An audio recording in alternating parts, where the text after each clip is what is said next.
Welcome to another exciting edition of How to Create with Microsoft Teams. Okay everybody, welcome back, and I want to show you today how to utilize the whiteboard app when we are in a team meeting. This is a fairly simple task, but it's hidden pretty well. Normally most people would come up here to go to more and try to find something along the lines of the whiteboard. Other people might come up here to add an app. Notice that the whiteboard app's not here. That's because it is hidden right here in Share. So what we're going to do is we're going to click the Share button, and then we're going to come down the screen a bit, and right here it says Collaborate on a Whiteboard. This is one of the most fantastic collaboration tools, and what's great about it is that once you actually utilize this, your students will have access to it as long as they have access to Office 365, because this is a Microsoft product right here. So they all have access to all of the Microsoft products through Microsoft 365. So what we're going to do is we're going to click on this right here. We're going to collaborate on a whiteboard, and then all of a sudden it will populate the whiteboard for us. And we're just going to do a new whiteboard. And obviously it's going to give us some options here. Present whiteboard, only I can edit. That's not really what we want to do. We want to make sure everybody can edit the whiteboard because this is going to be a collaborative activity. Now, if you want to present on the whiteboard by yourself because you're teaching them something very specific, you can do that as well. But for today's purposes, I wanted to share with you how to collaborate on a whiteboard with multiple people and multiple students. It brings me to this screen here once I click that collaborate, and what this shows right away are the templates for me. Now, depending on your class, depending on what you want to do, these templates are very user-friendly, and I can show you how to use those. You can preview them. What is this going to look like? It looks exactly like this. If you like it, you click use this template. If you're not sure that's the one for you, you come up here and click these arrows up here to find the one that you really want to utilize. And I think today I'm going to use this one, and it gives you tips and tricks for how you want to utilize this specific template. It automatically brought me into this. Okay, where do you want to put this into whiteboard? You just put it where you want, and then it is expandable. So you can make it bigger or smaller depending on what you need it to do for you and your students. And then now we can all go to town and work on this. If you want, you can assign each student a different color, or maybe you have students working in a group. Maybe if you do have students working in a group, you can put their name at the top of this sticky note is essentially what it is. You can go ahead and type in there. You just double click, which is what I did.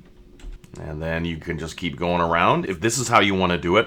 Otherwise, what you can do is you can just assign people color and say, hey, this is your color, or whatever you need to do, however you want to make it work for you and your students. These templates are free for everybody. If let's say I'm going through my lesson, I'm like, okay, you know what? I'm not really sure that's the real one that I want. Look at this. I'm just going to zoom out.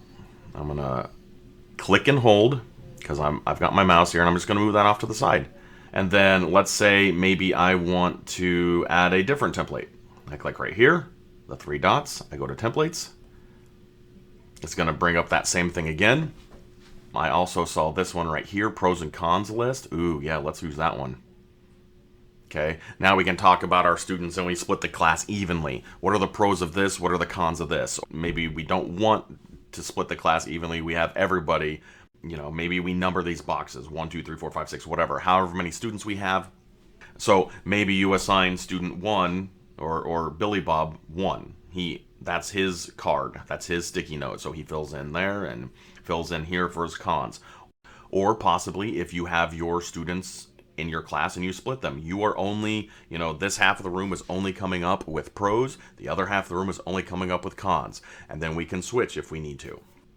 There are a dozen things that you can do with this activity and your students. And here's something else you can do. You don't even need a template. You can just have your students get in here and just start writing out their thoughts. Or drawing, making pictures. Oh yay, here's a lovely little house. Or maybe you want to draw a picture of a heart, okay? And now you can have, that's a terrible picture of a heart, I apologize. But hopefully you can see what that is, and you can talk about, okay, well, what chamber is this, and what about this part and this piece, and you're dissecting the heart or what have you. All kinds of resources and tools here that can help our students collaborate with each other. If you don't want to draw, you can do a text box. And I just added the text box, and now I'm typing whatever I want. They can put whatever they need to in the box. Okay, everything's clickable, so if you don't like something, you click on it, and then let's say, okay, I really despise this heart here, I'm gonna delete it. Okay, and the majority of it is gone.